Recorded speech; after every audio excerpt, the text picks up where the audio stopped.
Hello and welcome to Good Clean Gaming. I'm your host, Jalindo. And I'm the wife. And today we're playing Crusader Kings 2! It's the last episode. Last episode. And the wife was nice enough to watch every single episode. She's watched every video of Good Clean Gaming, so, just to, quality check and everything. So she's watched, like, how many episodes have we been on this? Wow, by the time it ends, it's probably going to be like in the 240s. Nice, total. Maybe pushing 250, but yeah, it's been a lot. Yep. So. And I have watched every single one of them. And when I knew he was getting close to the end, I told him, you got to let me join you on the last episode. It's so memorable to me. We started the channel with this game. This and Euro Truck Simulator. Yep. That's true. Those two games is what started the channel, January? Yep. So. And there were some others. There were like Shovel Knight and the Escapist the and Banished. long-running series. And but yeah, the long-running series. This one in Euro Truck Simulator. Right. This one is the last one of the beginning of the channel. That's true. So I don't know. It's just it's like your baby growing up and leaving the house. It's like you got to say goodbye, send him off to college. Yeah, I didn't really think about that. This has been going on since basically we had like 10 subscribers. Yeah. This series. Yeah. And now we have a ton of subscribers. And who was your first subscriber? My wife was my first subscriber. Yes. As soon as you created the channel, I was like, I'm going to be your first subscriber. And I was my second subscriber. So so I wonder who number 3 was. I got to look through my list to see who number 3 was. So cool. So yeah. So you didn't think we'd come this far, did you? I had no idea it would be this much. You mean like conquering the map? Is that what you're saying? Yeah, far? Yeah. Yeah, because that was never your intention to do a world conquer. But and I've told you this many times, if that was actually your intention, this game would have been over like 100 episodes ago. Yeah.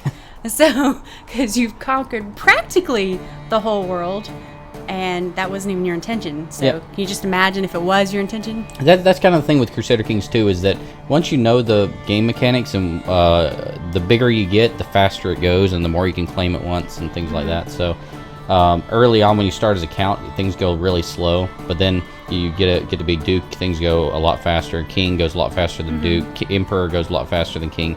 And then when you start getting like huge, like half the map, just everything, you can basically take on the whole world at the same time and just capture all kinds of stuff. So yeah, I mean, honestly, if you really know your game mechanics, you could probably do a world conquest in like, I don't know. Well, I've actually seen one where he did it in like 3 years, but he uses a lot of exploits on that one. But he managed to actually beat the game in 3 years. That was an old version of Crusader Kings 2, though.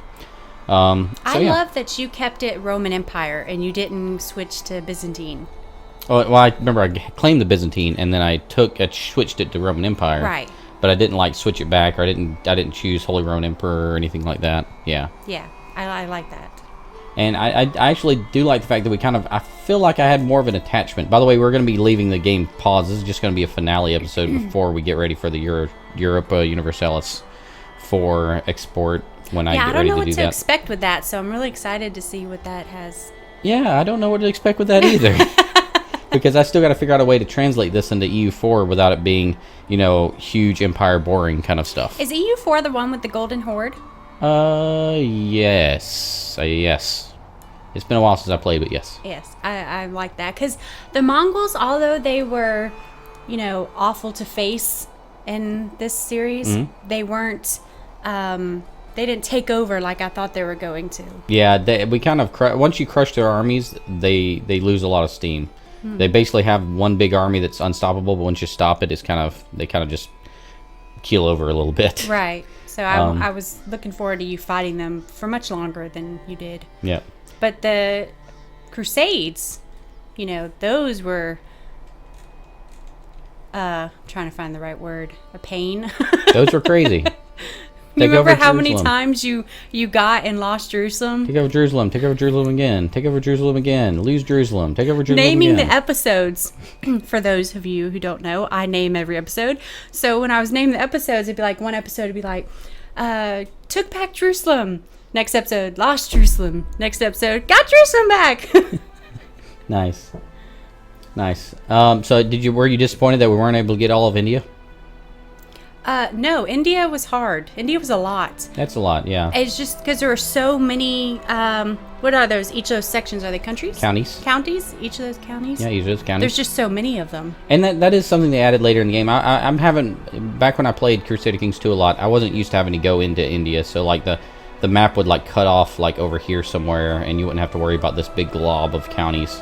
So it was a lot different back then. And now you got, the whole Horse Lords expansion as well. So Horse Lords. I was saying Golden Horde.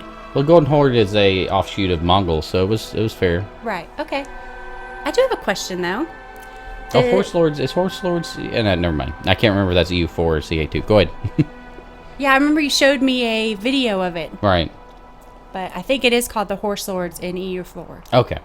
The gray part, is that just because it's not known yet? Oh, this part, it's just... No, not that. Down in Africa and... Oh, it's just it's uninhabited. It's like the desert wasteland kind of place. There's nobody that lives there, so it's not really represented. Same thing down here in Africa. I mean, it's mostly forests, and there's not a whole lot going on, so they just don't represent it in the map. Then what were you talking about up in the top north? I figured that was just like ice and snow. Well, it's just, they have to program in all kinds of, any kind of game mechanics to represent what's going on in these areas. And this being Mongolia, they would have a different game mechanic than, say, a medieval lord or an Indian, whatever they're called over here, I don't know. So they have to add expansions, so they have to add each area and cover the mechanics of the area. Okay, cool. So we're ending at 1448, but we can go back in time and actually look at, kind of reminisce a little bit. Hold on one second while I Alt-Tab and get something up. There we go. So here's Aranulf down at the bottom. He's the guy who kind of ended the game. And it's going to be a little choppy because this is a huge family tree. Well, you can actually go back through the family tree. You can see your whole family tree. Yes, you can. Oh, that's so neat. So if you follow the little gray vine, we can go back in time. Go back. Keep going. And almost there. I'm never getting there. There's too many people. Do you have a memorable person in your family tree that you just loved or maybe hated? Well, I do feel bad, and we're going to go through all the family tree people. Oh, are we? Yeah, we are. But I do. There are a couple that I really have a lingering, wish I had done more with them kind of feeling. Mm-hmm. So at the top, you can see the House Gandalfini. We started with probably like 1 member or 2 members or something like that. And we're now up to 6,623 members. And 1,177 of them are alive. Nice. 31,280 prestige for House Gandalfini as a total, just for the house altogether. So I think being born into this house means you get some huge amount of prestige just being a Gandalfini now. So we can go all the way back to Count Gandalf of Barry, who we didn't even play. He was the father of Duke Doffer, or Count Doffer, of the eventually became Duke Doffer the Gentle. So here's the guy we started with. Remember, he was 6 years old? Mm-hmm. We started out with him. All the way Little Italy. Yeah, he had one little county. His country was being invaded by the Franks, by Charlemagne. Mm-hmm. And he vowed to turn the world back and create a Lombardy haven worldwide. You remember the title of episode 1? I know that episode title. Can't remember. What is it? Long Live Lombardy. Long Live Lombardy, yes. That is exactly right. And so we basically role-played Lombard the entire time, even to the detriment of us growing and being more effective. We were like, no, Lombard is the way. And I think that made the whole gameplay a lot more, the whole series a lot more memorable for me. So he was 6. He actually died at the age of 72. He became Duke Doffer the Gentle, and he ruled for 66 years. He had a score of 2,527, and his primary title was Salerno. And he usurped, his accomplishments are, he usurped Taranto, Salerno, Benevento, Foggia, and created the Duchy of Salerno. I remember that. Okay, so he was Duke Doffer of Salerno. And he had, let's see, Duke Gandalf the Bold hit one of, his eldest son. By the way, he died of severe stress. The original Doffer died of stress, and that would be a foreshadowing of future events. Did you ever like want to say Gandalf? I did. Well, I mean, we also have Gandalf was his Right. son, right? So Duke Gandalf the Bold. I kept fumbling around with that. So he ruled for 21 years. He had a score of 1,640, and his primary accomplishments was usurping the county of Catanzaro. I think somewhere down. I think we're right here about this time. Catanzaro, somewhere right down here, and then we also had Aprusium and the Duchy of Benevento. So wherever those are, I don't even see them. Probably over here somewhere. I don't remember. One of these is there. It is Aprusium, and then the Duchy of Benevento was seized by him. And that would have been right here. So right now we're up to here in Salerno. So we have 2 duchies, and then he gave way. Do you remember have any? I can barely remember Gandalf. Do you have any memories of Gandalf? He didn't No, rule for very long. No.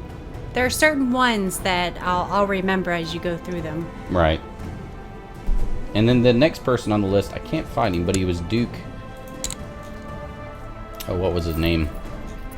Doffer, Gambald, Allo. Allo was the grandson of Gandalf, so it actually skipped a generation. Gandalf, by the way, died in the dungeons of Emperor Walfari, the first of the Holy Roman Empire, and that started our.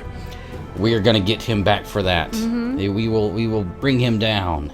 You know, that and the fact that they took over all of Italy, our home country, and we had to rebel and fight back. Remember when you finally got rid of the Holy Roman Empire? That's in the future. That's happened. I know. I'm sorry. And after that, we had Duke Allo. His primary accomplishments were. By the way, he ruled 30 years and got a score of 2,935. He moved his capital to Gascon, and he usurped the county of Nordgau, was his main accomplishment. So not a whole lot happening, but pretty much just solidifying his hold of the area. Next, we had Duke Theopert the Just, who didn't really do a whole lot, and in fact, the next person who was born to him, he died of depression after 18 years. Had a 2,224 score, and he gave way to our first king. Remember King Theopold the Old of Italy? I do. So he actually he was able to usurp the Duchy of Salerno again. Got the county of Lune, Trier, Falls, Metz, Reims, Sens, Troy, and the Duchy of Ferrara, as well as the Kingdom of Italy. So he really got huge, and that would have been the whole, this portion of Italy here, right? Mm-hmm. And he ruled for 50 years, had the highest score so far of anyone we talked about, 4,166 points. And I didn't realize that each one had points. Yep, each the prestige and the piety you get, I believe they get added together, and they go into a score. And so you end up, and your dynasty totaled up the score, so your total score is up here. So later you're going to point out who had the highest score? Yeah, we're going to go through a whole list. Nice. So next we had a very short-lived emperor, because he died as a maimed cripple.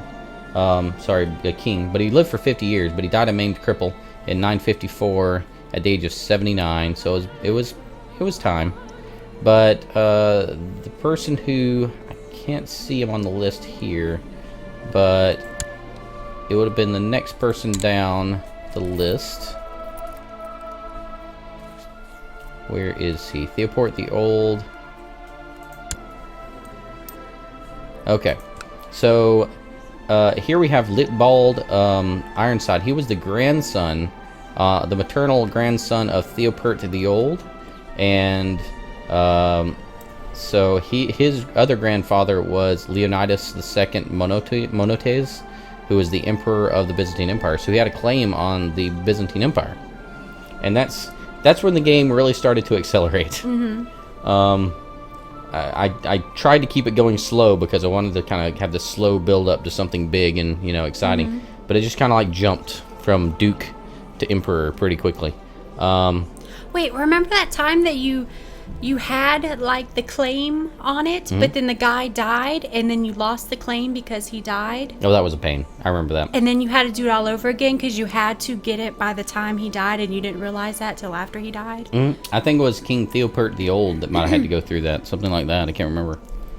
But Luitpold Ironside was his what he was called, Ironside, and he ruled for 32 years. He was the first Byzantine emperor for our Gandolfini dynasty, and he had 13,471 points. His main accomplishments were he usurped the Byzantine Empire as well as the County of Constantinople, and he created the kingdoms of Armenia and Wallachia. Nice. Mm-hmm. And it would let's keep an eye on the abilities that these guys had, because I want to see who our best emperor was. This guy was decent, but he wasn't that great stat wise anyway. And his grandfather wasn't all awesome compared to some of our emperors as well. So the next one I have, and this guy didn't really accomplish very much. He basically just sat around and avoided anything bad happening, because look at his stats: 27200. He was slow. He was scarred. That's awful slothful, for a king. Emperor. Content, cruel, gregarious. Look at his diplomacy. That's just... He could not have been a worse emperor, honestly. He was 59 years old at death, and he died a natural death. What is his name? This was Alboin the Holy. I don't remember him. Yeah, I'm having to remember. Wait a minute, he's the Holy? The Holy, yeah. His title is the Holy. And he lived for 32 years. Reigned for 32 years. He wasn't as good as his grandfather, or his father, excuse me. And he got 12,590 points. No real accomplishments in his life, though. He had all three of his sons either became a king or an emperor. We have Erekpert Gandolfini became the emperor. Then King Rodold the Just was king of Georgia. And then King Lantpert II of Bavaria was the king of Bavaria.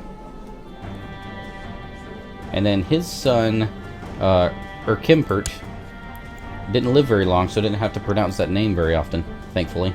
But he was emperor for 7 years. His score was 2,801. No real accomplishments for him either. Some of the early emperors, not as good as their originator, the founder of the empire.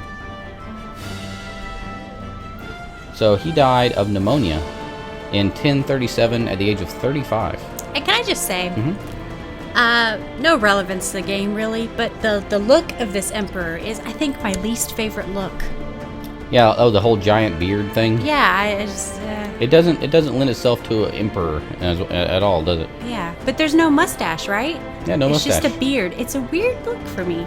Yeah, generally, if somebody's going to grow a beard, they're going to grow a mustache, right? Yeah. But at some point in history, people were growing neck beards. So I'm just saying, stuff changes. So after that, we got Radgus the Great, and there were two Radguses in a row. There was Radgus and Radgus, and one was called the Great, and the other one was called the Hammer. This was Radgus the First, the Great of the Byzantine Empire. He died comatose in bed at age 43, and he actually ruled for 33 years, but he was ruling from age 10. Wow. And he had pretty good diplomacy. Eventually he became incapable, but looks like he was a crusader. I wonder if he was part of the First Crusade. Yeah, he would have been part of the First Crusade, I would think, based on when he died and when he was living.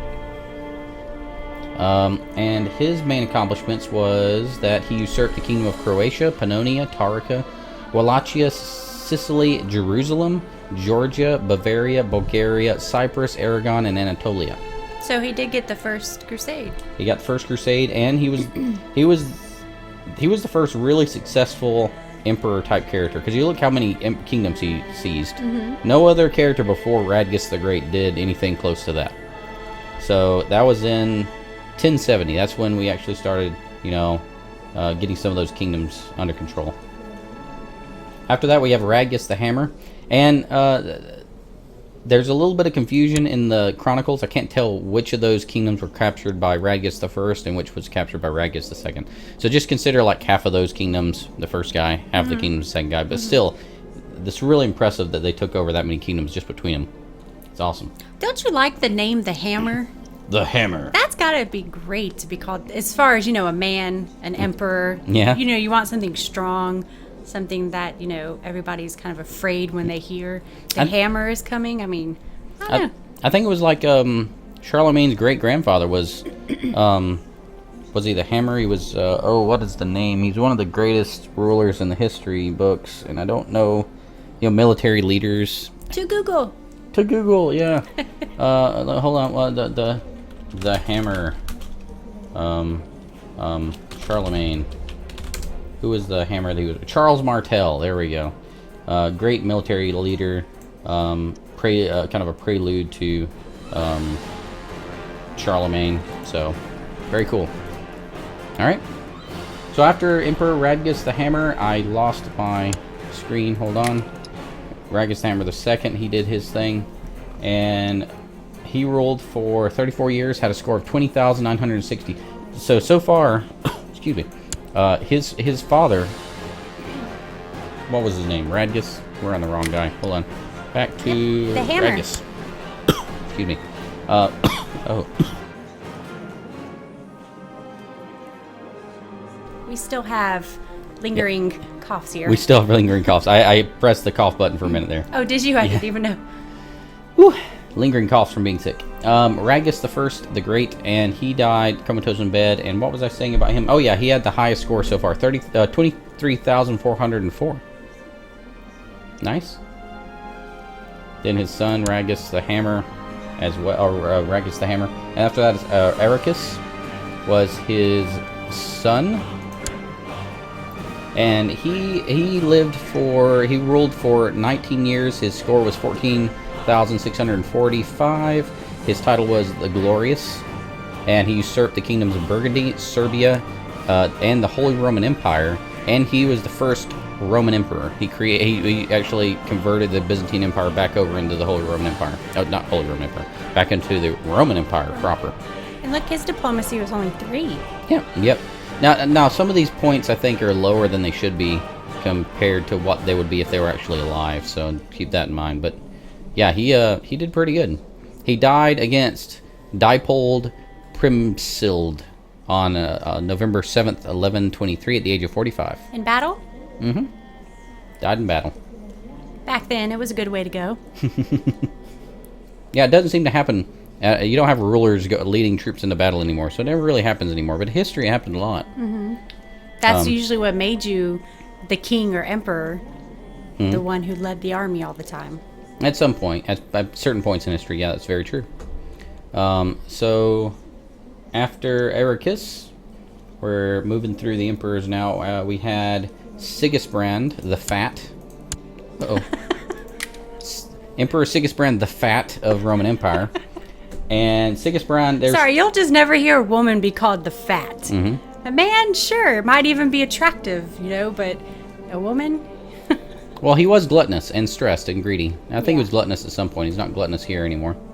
But anyway, he reigned for 55 years. He was actually our longest ruling ruler, except for the very first one. He lived for 66 years. He was the longest ruling character we had. 55 years on the throne. Died at age 68. That means he would have been 13 years old when he started.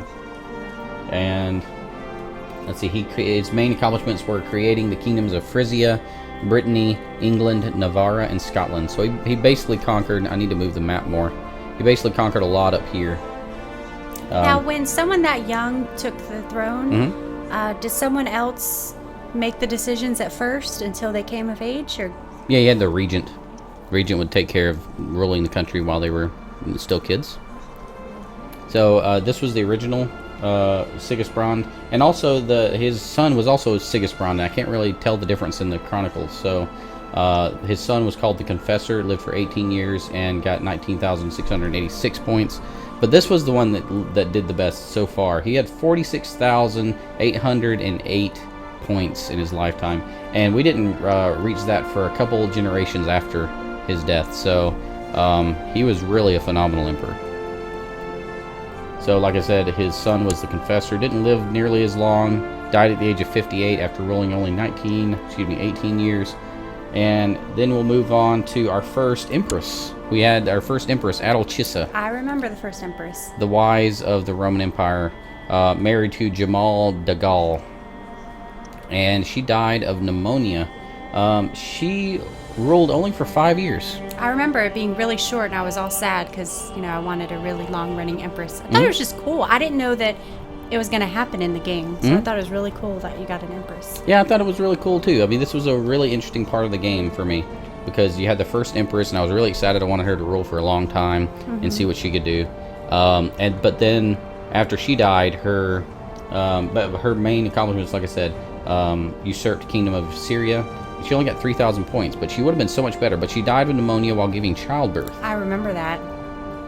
And so, that's when we had the youngest emperor ever. He basically was born an emperor, right? Yeah, that was the really cool thing about Gold Hulk, and this is my favorite character of the entire series. I think Gold Hulk was so cool because I had never had a character who was actually born, and the day he was born, he became emperor.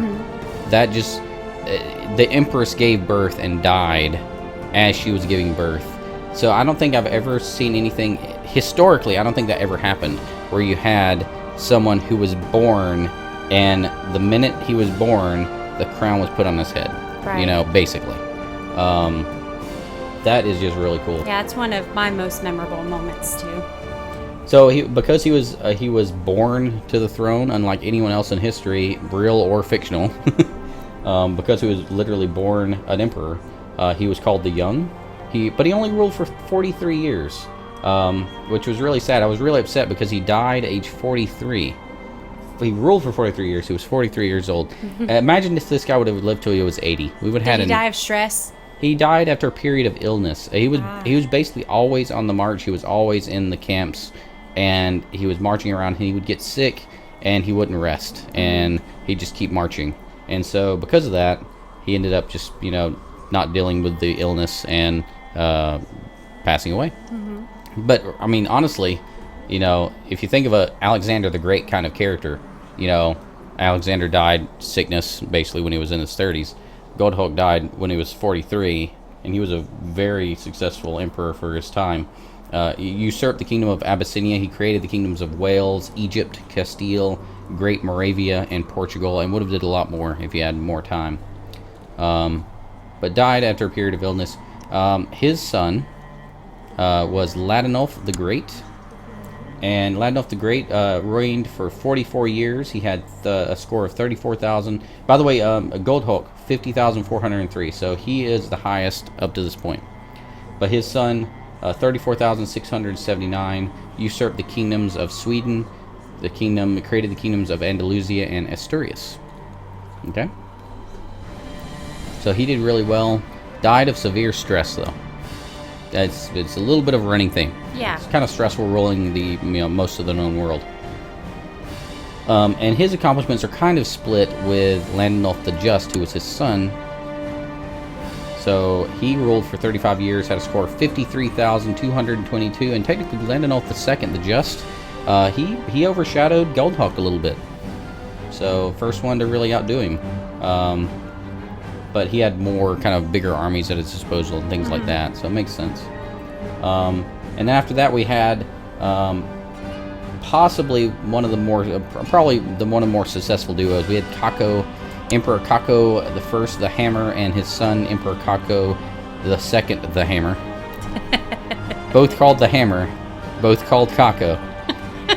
So that makes it kind of difficult for me to differentiate them in the history books. But the first and the second, the first was ruled for 37 years, got 35,137 points, usurped the Empire of Hispania and the kingdoms of Africa, Denmark, Pomerania, Mali, and created the kingdoms of Galicia, Mauritania, Finland, Poland, Alania, Turkestan, and Cumania. And those accomplishments are split with his son because I can't really tell the difference with the events that happened. So he died. This one died comatose in bed, whereas his son Kako II died after a period of illness. Again, kind of a sickly bunch. Yeah. Could be all stress related as well. Yeah, that's true. That's true. And then after that, we had our second empress, one that was actually decided to live for a while. Marozia the Holy reigned for 34 years. And she had a score of 57,646, almost so razor thin close to being the most successful ruler in the Gandolfingi dynasty ever. Like, almost nobody beat her. Only one guy was able to beat her, and that was his son. She was awesome. Yeah, she did great. She usurped the kingdoms, get this, usurped the kingdoms of Lithuania, Arabia, Perm, and Tamalakam, and created the kingdoms of Khiva, Afghanistan, Nubia, Baluchistan, Ruthenia, and Volga, Bulgaria. You go, girl. Yeah, that's what I'm saying. 3 snaps in a circle and whatnot. You know, she did awesome. And then after that, just checking to make sure everything's doing good with the recording. After that, we had Eunuchus, which was her son, and the last ruler to die in the game. Emperor Eunuchus the Lawgiver was his kind of his thing, and he ruled for 29 years. He had a score of 58,861, just barely edging out. Barely, only about like 1,000. Only just over 1,000. He was able to usurp the kingdoms of Persia, Mesopotamia, Gujarat, Rus, Sind, and the Arabian Empire, and created the kingdoms of Norway, Rajputana, Malwa, and Bengal. So very successful, and had pretty good stats too. Yeah.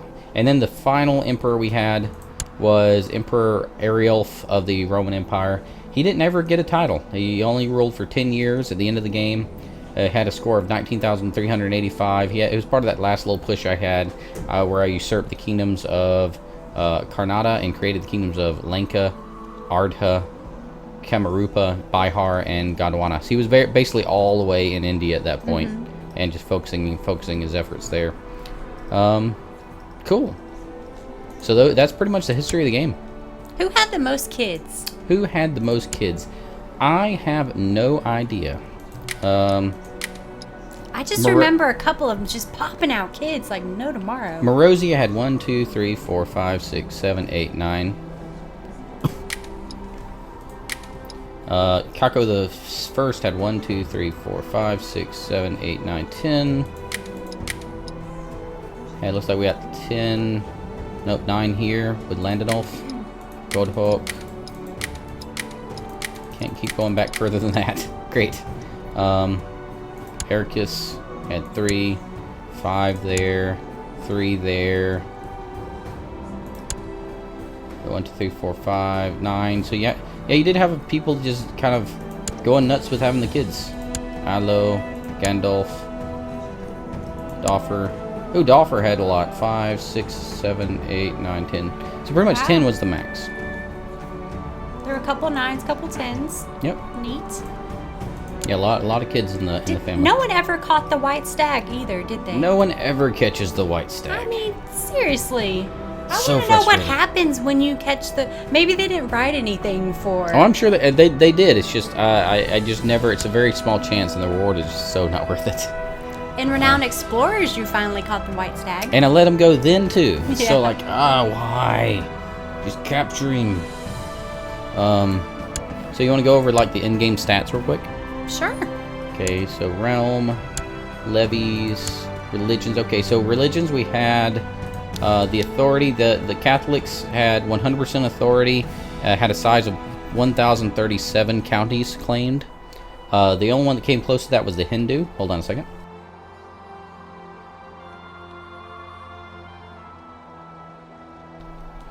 Okay, so I had the Hindu. Sorry about that. Had a little cough there. I need a cough button. She needs a cough button too. We're still getting over this little horrible cold we had, whatever it was. 37 counties for the Hindu. They had an authority of 42% at the end. Monophysites had 2 counties. They had an authority of 29.9. And the Yazidi had 2 counties with an authority of 20. The Zikrai had 13 counties at 20%. The Sulmanusko had 9 counties at 18.9%. The Buddhists had 46 counties, but they had 0% authority because we kept beating them in Holy Wars. Sunni had the same things, 37 counties, but 0 authority at this time. The Jain in India had 26 counties, but 0 authority. And the Tingri had 1 county left and 0 authority. And your religious authority, of course, basically affects how easy it is to do certain religious actions, but mainly it affects how easy it is to convert over. So Catholics can convert over other religions really easily because the authority difference is so great. Mm-hmm. Cool. Oh, by Can the we way, go over the different map backgrounds as well? oh yeah, we're gonna do that. But one thing I did want to point out is the where are they? The Orthodox. I don't see where they are anymore. There they are. Ecumenical Patriarch. Remember how many times we threw in the Ecumenical Patriarch in jail? Yes. Oh, that was so much fun. That was so much fun. Characters. At the end of the game, the highest gold character in the game was Hochmeister Pamphilios of Teuton. He had 674,644 gold. He was absolutely unbelievably rich. And I kept wondering, how can I like destroy this guy and take all his money? Because he had over 500,000 gold.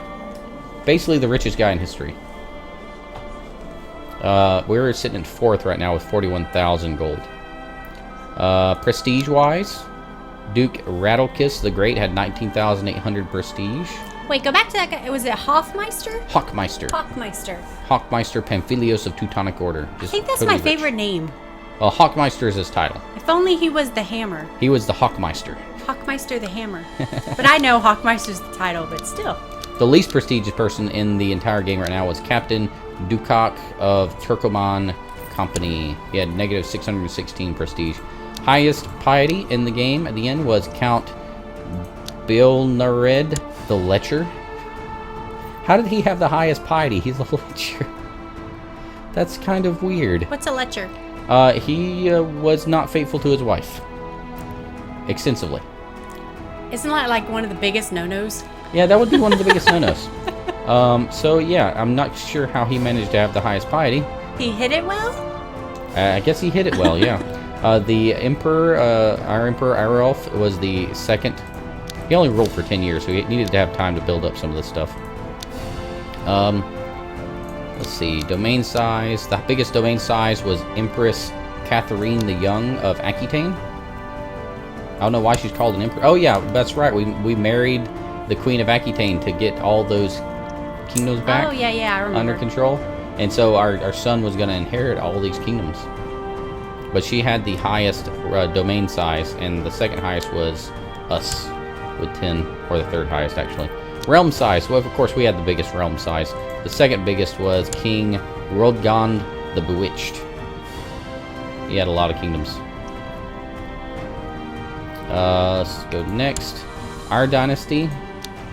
So in our dynasty, we can see the richest person. Actually, that Hochmeister is in our dynasty. He's related to us. He should give us his money. Can I request money from you? No, I can't. It's in the end of the game anyway, right? Remember when you started stealing all the Pope's money? That was always fun. I mean, he's like, you work for me, you give me your money. That's basically what we did. I remember when you figured out that you could do that, and then you're like, aha! I have a bank in the Pope. That's exactly why I captured the Pope, because I figured I could get him to do my bidding, basically. Domain size, realm size in our dynasty. So if you look at characters, by the way, got some Welsh, Turkish, Scottish. Look how many Lombards. Starts up here and goes all the way down to here. So like more than half the people in the game are Lombard at this point. Mm-hmm. And then let's see, direct vassals. What's the difference between Lombard and Gandolfingi? Gandolfingi is the house, so it's House Gandolfingi, and the culture is Lombard. Oh, culture is Lombard. Yep. So it's like Worf in Star Trek had his house. I forget what it's called. House Worf. What was his? I forget. Ooh. I forget what it's called. But anyway, that was his house. We should be ashamed. Worf is my all-time favorite character in Star Trek. But anyway. But he had a house, and then he had his culture was like, his race was Klingon, but his culture would have been like, I don't know, some part of Klingon, like honor-based Klingon or something. How did we just go from Crusader Kings 2 to Star Trek Klingons? I don't know. Okay, so wait, the race is what? What were you saying? Now I'm confused. I keep thinking about Worf now. Yeah, I know. Lombard and Gandolfingi. Lombard is a culture, and Gandolfingi is a house. Okay, so their last names are Gandolfingi. Basically, their culture is Lombardi. Back at this part of history, last names aren't really a thing yet, but you could think of their house as their last name, sure. Mm-hmm. Okay. And then we have our court. Not really interested there. Independent states. So in the independent states, you can see basically a list of independent states here, and you see there was still a good number left, just scattered around, little bitty baronies here and there. The richest state was 61,000. He was a king of Telangana, and he had a county of Telangana. He's in India. We didn't get to conquer him yet, but 61,165 gold. The highest prestige was the Roman Empire, of course. Below that, it was Madurai. Pretty much most of these are going to be India, because that's really the only people remaining. Piety, most piety was the Roman Empire.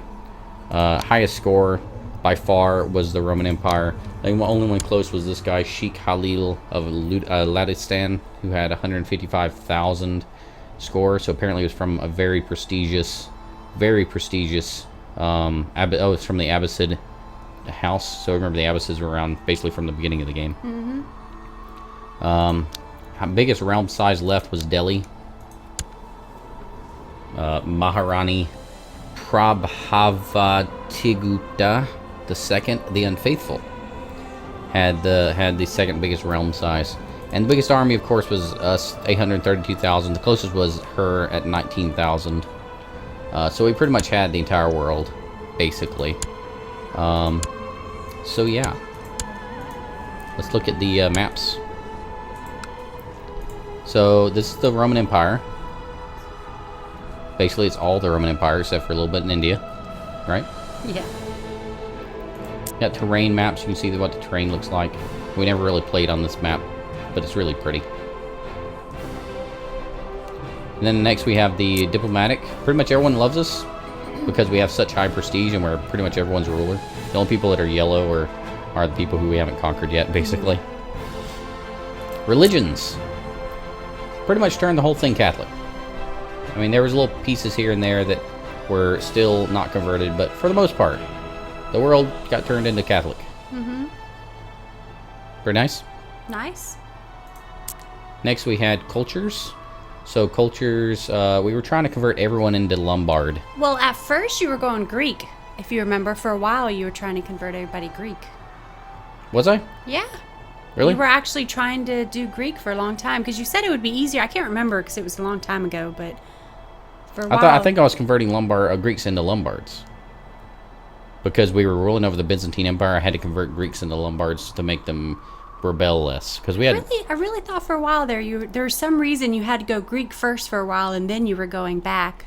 But there was some reason. I was thinking about going Greek to stop the rebellions. Yeah. Okay. But we stayed Lombard and pretty much converted most of the known world to Lombard. Lombard's basically the cool kids club at this point in the world history. The Mongols. Yeah, the Mongols still exist as a culture, but not as a distinct people. Look at your Lombards all the way over there. Yeah, you got Lombard pretty much from one side of the map to the other, and most of Europe is Lombard at this point. Economy, pretty much everybody had a pretty strong economy except for like some of the later stuff in Russia that we didn't get to very early, and some places in India were a little weak. But yeah, most people were pretty rich. These didn't change. Here's the duchies, but those don't change. Those are the original duchies in the game. They never change. But then you have the kingdoms that these are I guess the original de jure kingdoms. But there's like kingdom drift, I think. They get drifted into different empires, but these are basically where each kingdom was. So like these are the ones that they created? Like when you said the kings created these? No, these are like the original, like, for the most part, most of these are the original locations of where the kings would be ruling or want to rule. You have some differences, like Scotland took over part of Ireland and was able to convert it over. That wouldn't have happened if I was in charge. When the wife actually played Crusader Kings 2, she was the queen of Ireland. That was her job. Ireland.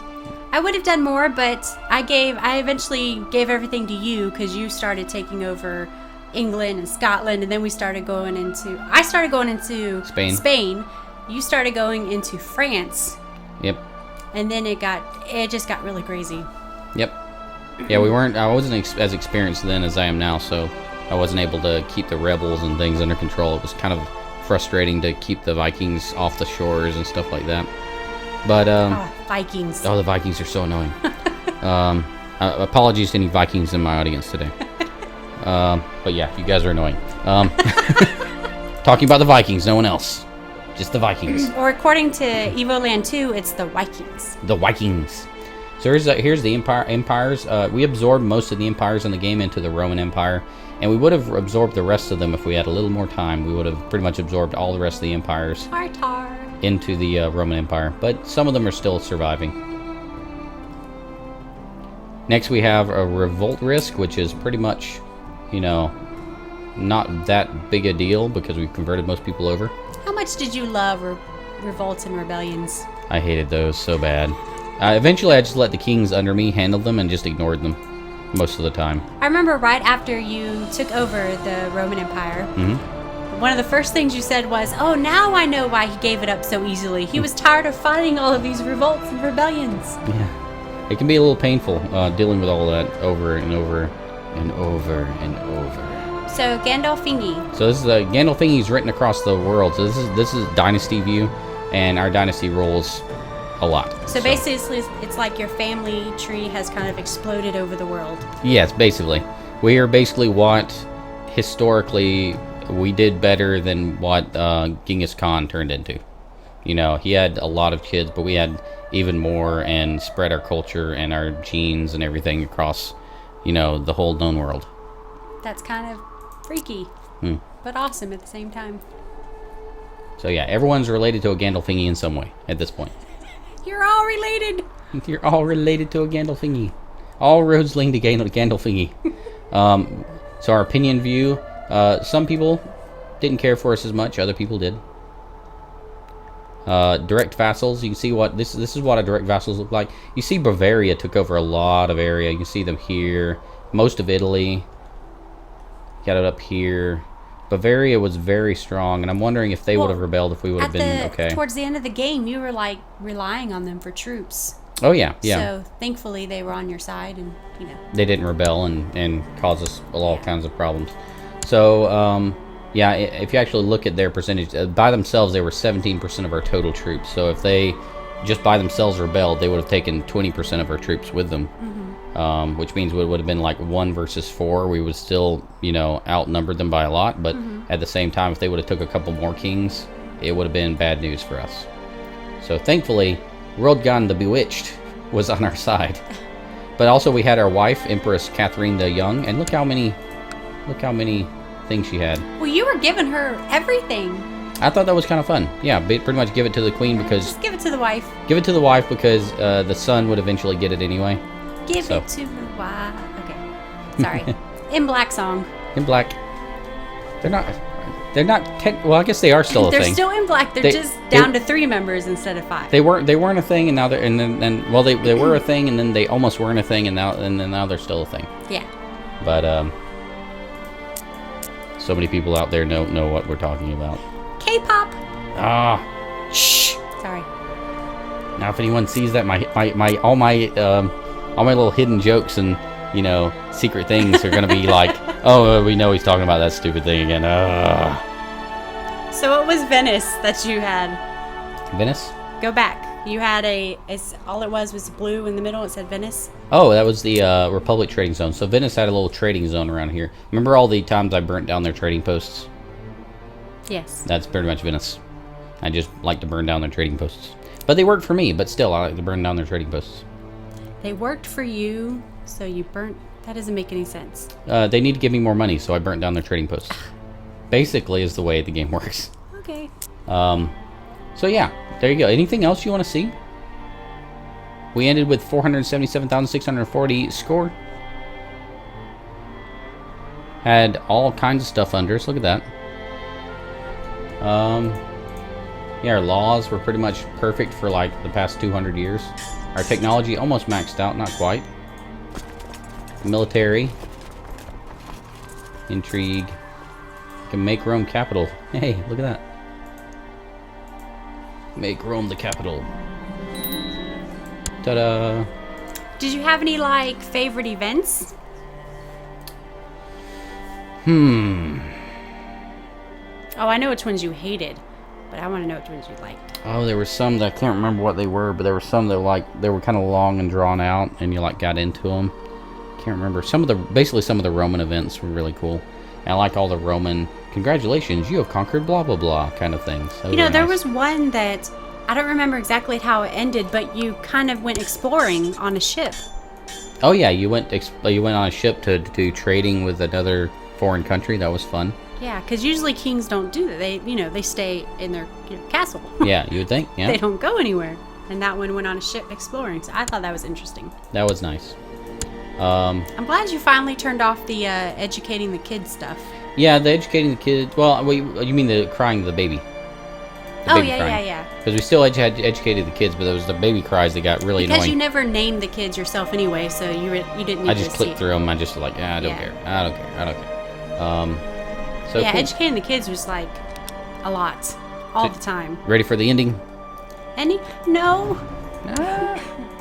No ending? No. It's never going to end. It's got to end eventually. It's got to end eventually, sweetie. Okay. When are you going to start EU4? I don't know. I still haven't decided because I got to set everything up, and I kind of need a break a little bit because there's going to be once I start this is going to be another like 200 episodes, and I just need a little bit of a break before I start on another game like this. Right. So. One more question. Oh, sure. Is there anything that you would change? I wouldn't have hit resign just now if I would have known the question was coming. I would have hoped that Godhawk would have survived longer. I would have changed that. I would have liked him to live about 80 years. And I guess I would have played a little bit faster, because if I knew if I was this close to a world conquest, that would have been a good ending. And I probably would have sped up on the beginning a little faster instead of staying constantly in this role play mode of taking over Italy first and everything. I would have did that just to, get things rolling and be able to get to the end and have the nice world conquest in like the last 10 years. If I could have timed it right, it would have been awesome. Didn't quite get to time it right this time.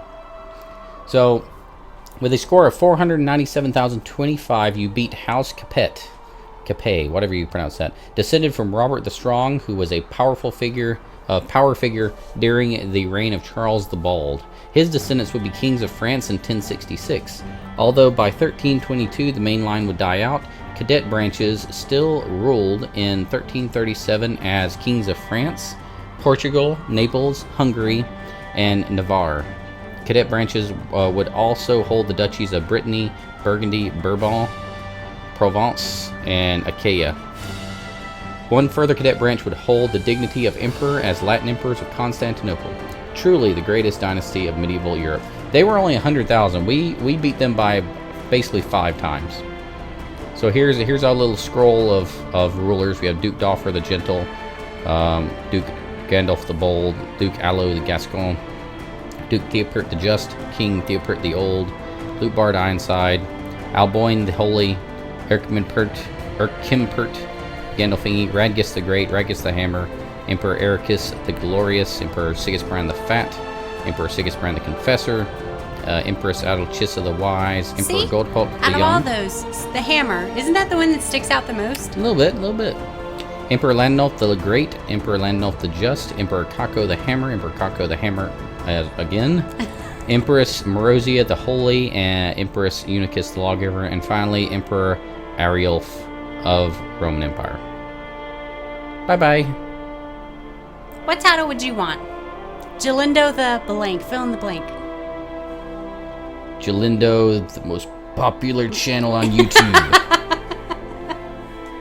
I'll go with that one. How did this guy... I don't understand how this guy had 30 billion subscribers. This is amazing. Because he had the wife. That was why. And that's all. And now it's all history. It's cool. So, good series? Oh, I love it. I'm going to really miss this series, honestly. When you first started playing Crusader Kings, I did not think I was going to like it as much as I did. Mm-hmm. So I'm glad you had me play a little bit of it before you started recording it for the channel. Yeah. Because I understand it more, and I really got into the history. Yep. Yeah, it was a great thing. I've actually learned more about history from Crusader Kings 2 and Europa Universalis than I have from a lot of different history books and a lot of documentaries, and that's saying something. It speaks to the value and the depth and the care that went into creating this game. These guys really know their stuff, And honestly, yeah, just being able to learn that much from a video game that isn't primarily intended to be educational is amazing. So just amazing game, and it's a classic. It will always be a classic. It's basically right up there with Pac-Man almost for me. Aww. So yeah, hope you guys enjoyed it. Thanks so much for watching. We've been playing Crusader Kings 2. And I've been Jalindo, and you've been The wife. And feel free to click the subscribe button. And remember, keep it clean. Bye, guys.